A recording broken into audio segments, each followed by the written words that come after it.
and these lessons describe for the instructor just one way to do it, and there's certainly ways that you could deviate from that, but it really walks you through it step by step. Similarly, with the engineering design, the what's our process lesson is what I discussed earlier about helping to make sure that you find an engineering design process that works well for your group, but not starting totally lost at sea, having a good example to work from.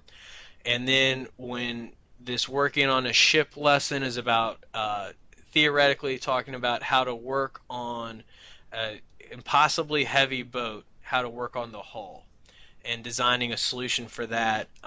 In that lesson, it's great if the students can work in a sink, because the best design solution is actually to pull the drain out of the sink.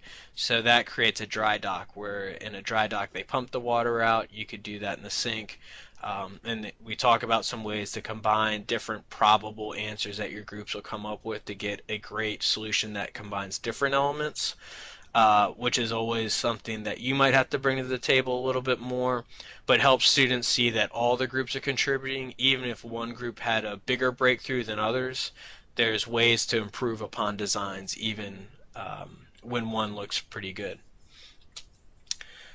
Designing to make sure that boats aren't able to sink. So in lesson 3, you're able to list as many different ways that you can sink a boat, and then in lesson 4 you try to design solutions to all those ways.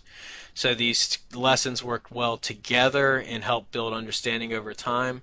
The search and rescue lesson is a theoretical one where you design a good solution to how to rescue shipwrecked sailors. So students can conceive of different technologies that should be used in that situation, because the mission that students will use in the next lesson is the search and rescue mission.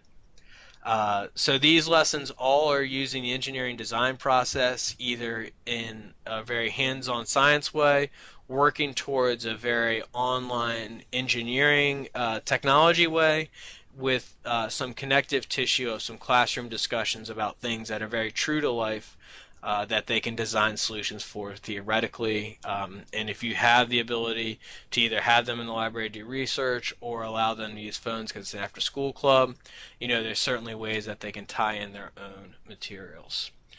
So for the